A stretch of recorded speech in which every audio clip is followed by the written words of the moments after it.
Hello, my name is Michael Lambert. Today I wanted to talk a little bit about what's been going on over the last week, because it's been a very active week politically. And I also wanted to say a little bit about the relaxation of restrictions regarding COVID, or regarding the pandemic, because it seems that in England, at any rate, the pandemic is all over. I know it's going on everywhere else, but I think here it's finished. Thanks, really, above all, to the wonderful rollout of the vaccines, which has been entirely responsibility of the Prime Minister, who's personally responsible for that wonderful achievement.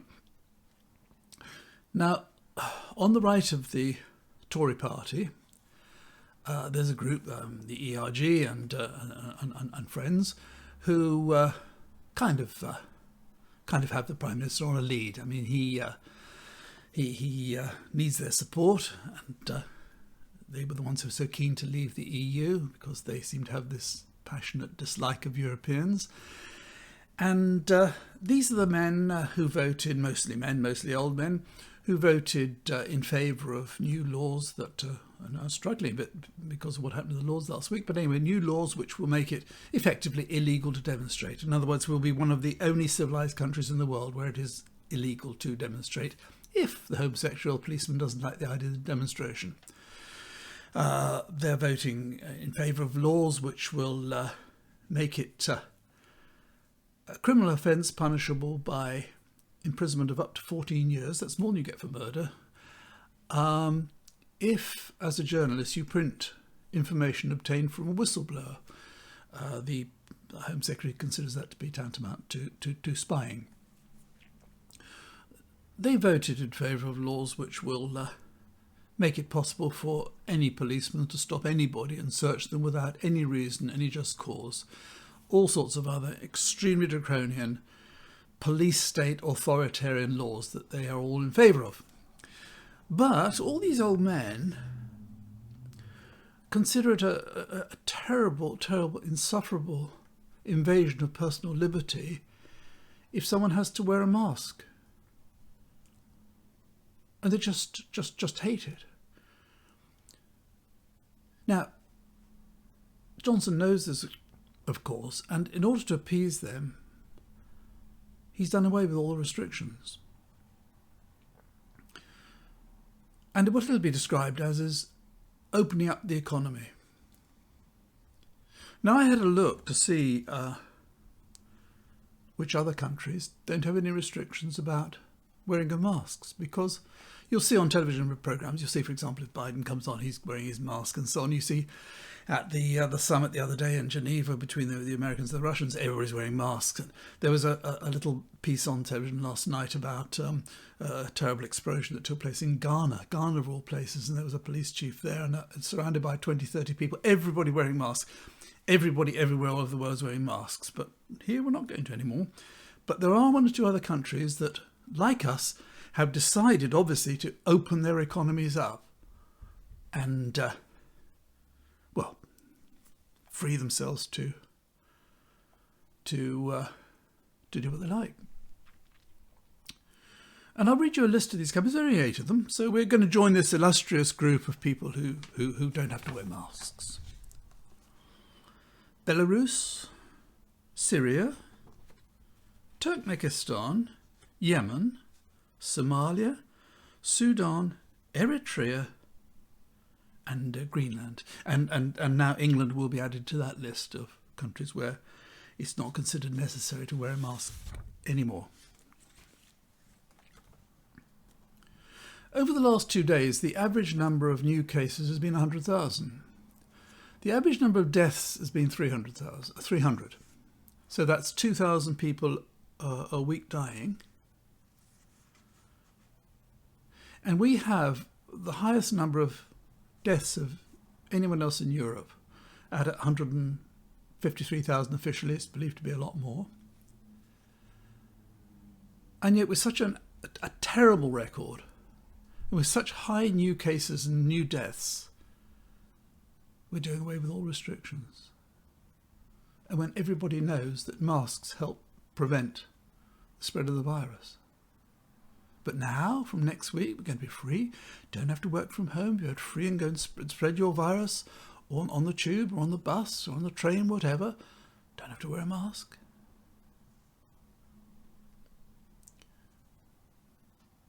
And then the Prime Minister, when he's asked the question in Parliament, PMQs, first thing he says is, fastest rollout of vaccines in the EU. Yeah. Highest number of deaths in the EU.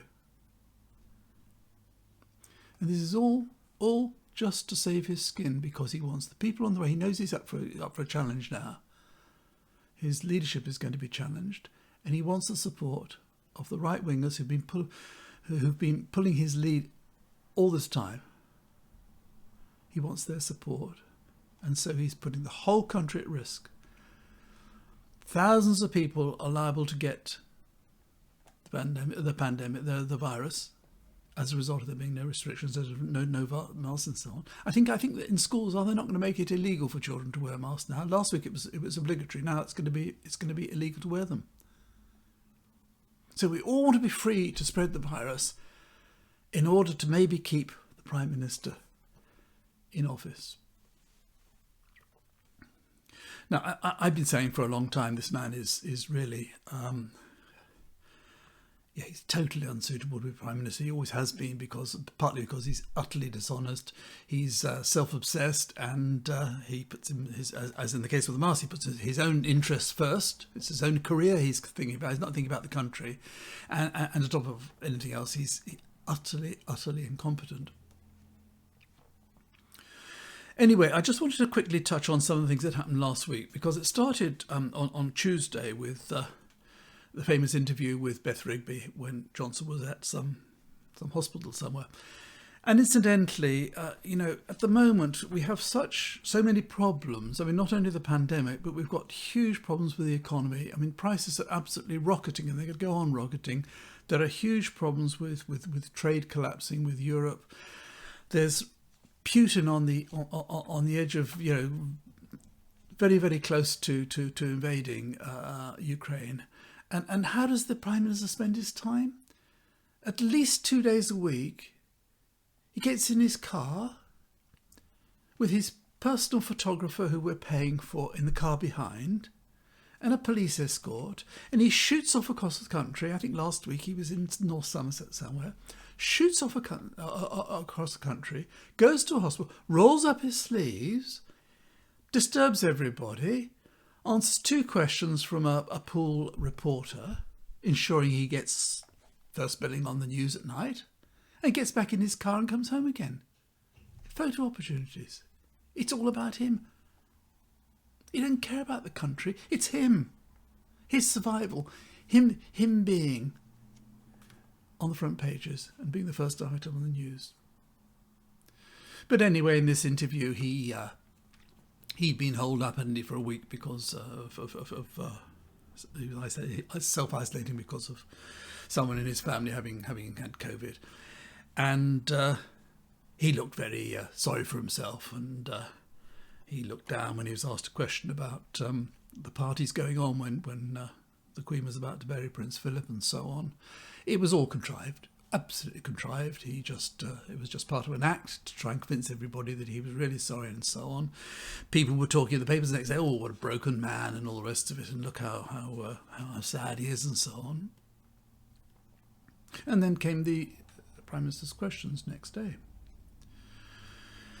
Now, the first thing was, of course, that Mark Wakeford crossed the floor. That was very dramatic and so on, and the Labour Party got very excited about it. I think, in a sense, the backbenchers on the Tory party probably came together a bit, and as much as they saw him as a sort of traitor going to join the enemy. Personally, I've never really approved of people crossing the floor. I think if an MP is elected for a party and then decides they don't want to be a part of that party anymore, I think the honourable thing to do would be to resign from that party, but to remain as an independent and then stand at the next election. That seems to be the right thing to do. I think it's wrong for your constituents if you just change from one party to another, and I think it's perfectly understandable that some of his constituents were not happy about it. However it happened, Incidentally, he seems a very nice guy. I've seen him interview once or twice. He seems a perfectly decent guy. I think he was ill-advised. I think he misjudged it probably. However, there was then Prime Minister questions, and I thought Keir Starmer performed brilliantly. I thought he did what he should do more and more, and that is he mocked Johnson. Johnson can't stand being mocked. He made a fool of him. He got a huge amount of laughter and so on. Silence from the Tory backbenchers.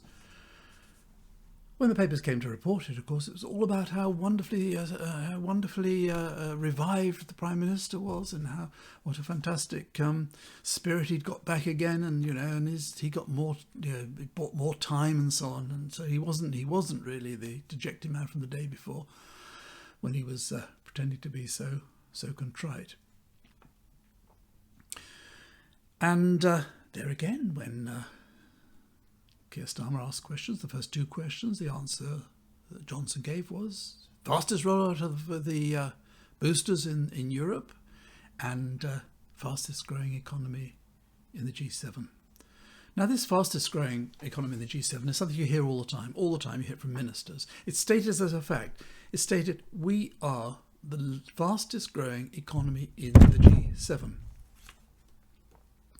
In fact, this was a forecast by the OECD.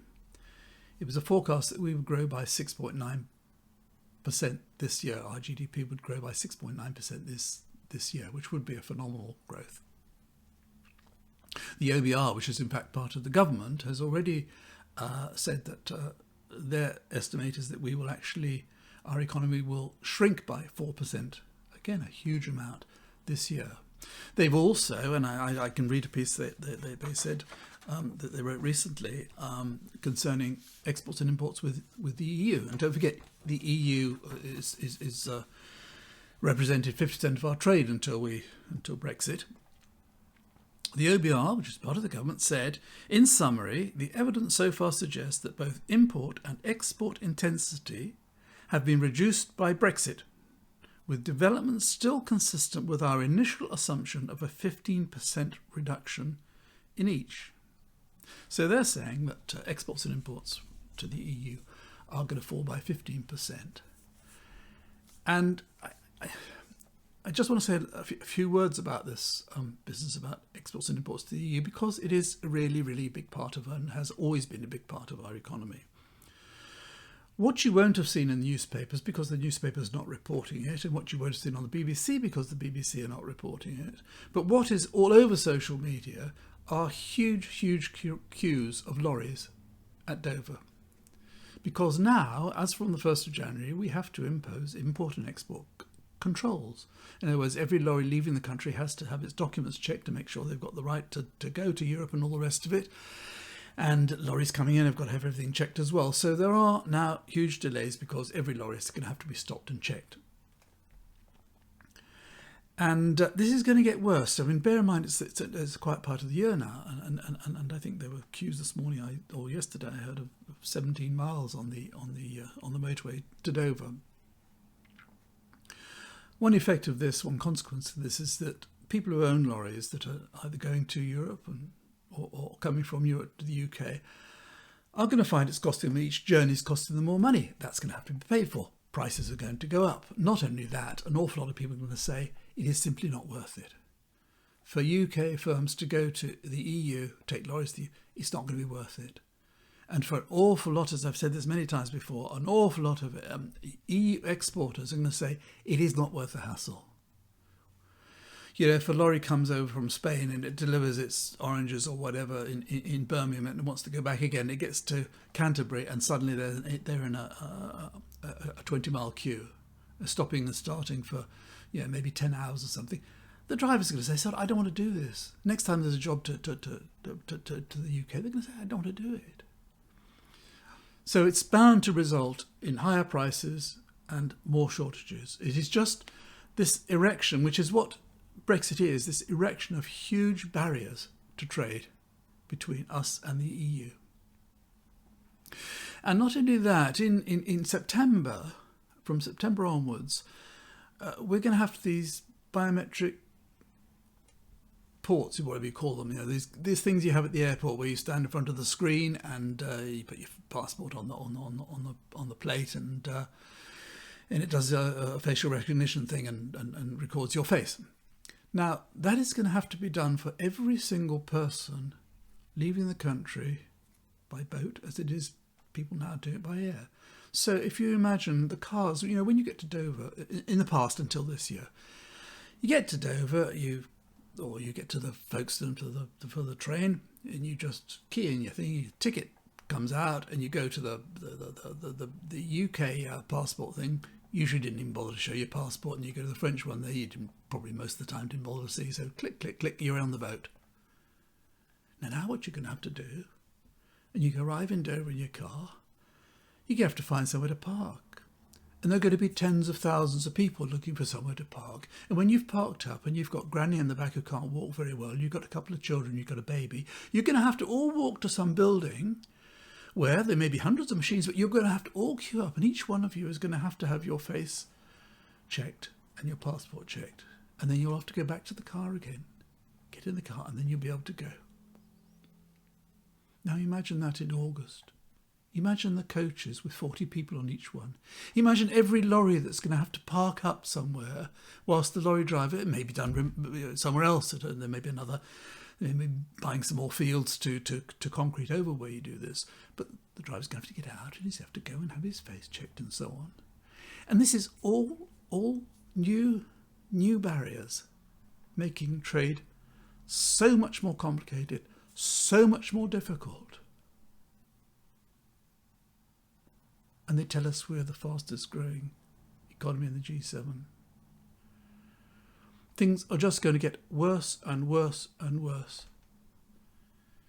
And I go back to saying what I've said all along. This is all down to one man. This is all down to Boris Johnson's ambition to be Prime Minister, whereby he decided, he's always been a Remainer, he probably is a Remainer, well, I'm quite sure he's a Remainer now, he has always been a Remainer, but to become Prime Minister, he said he favoured leaving, and that got him into Downing Street. Now, a few other things have happened last week. At the end of Prime Minister's Question Times, David Davis got up. Now he's quite a well-respected former cabinet minister. He was our original Brexit negotiator, a rather disastrous one in my view, but he got up and actually said to Johnson that he should, as we've all seen, he should go. Now that in itself will not make any difference, except that it's just all part of this general movement away from Johnson. People are more and more realising that he's a con man, that he's conned the whole country, that he lies to us. And a lot of people are fooled by it. And I think one of the things that's quite sad actually is, even after Christian Wakeford, after he crossed the floor, there were various interviewers went to his constituency in Bury South and asked people what they thought of Boris Johnson, and several people said, well, he's done really well with the virus, with the boosters, and you can understand how they just listen to these cliches, this taking back control and build back better and get Brexit done. And people just fall for it because they're not interested in the details, really. They're not interested in the fact that when he says fastest booster rollout, as I said before, highest deaths and absolutely disastrous handling.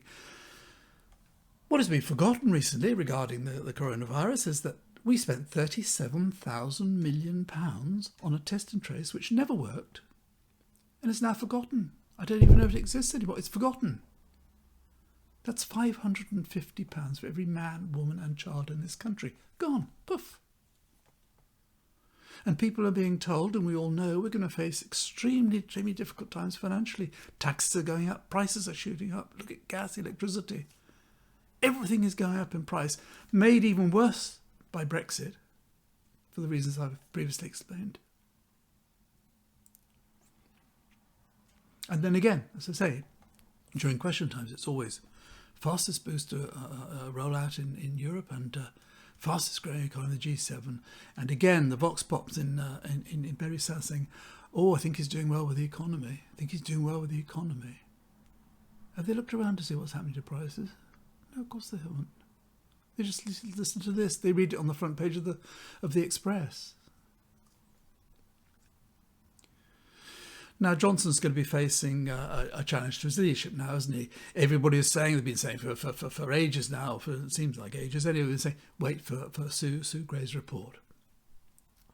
Well, it doesn't matter what she says, really.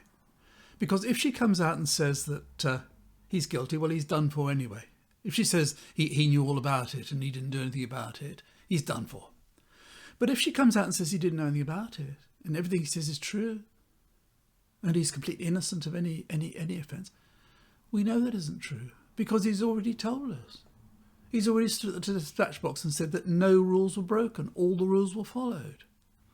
He's already admitted that he went to the famous party with his wife stood next to him drinking gin and tonic. All these people stood around with bottles of alcohol, bring your own booze, and food. And he stayed there for 25 minutes. And he's told us all, with a straight face, that he thought it was a work meeting. And then, of course, with the interview with Beth Rigby, he said no one told him he wasn't supposed to go there.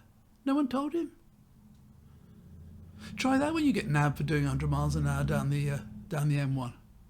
And the police stop you. Oh, didn't know, wasn't allowed to. It's just pathetic. So either way, he's done for. And I think if the 54 letters are not in yet, they soon will be. And certainly as soon as this report of Sue Gray becomes available, I mean, he's going to look at it first. But I mean, certainly the letters will go in then, and there'll be a leadership contest, and he'll be gone, and he'll go. Not as he would have wished, as being remembered as the greatest prime minister this country has ever had after Winston Churchill, but he'll go as one of the most short-lived, one of the most disastrous, a huge failure, and a man who's done more damage to this country than almost anybody else ever, almost certainly.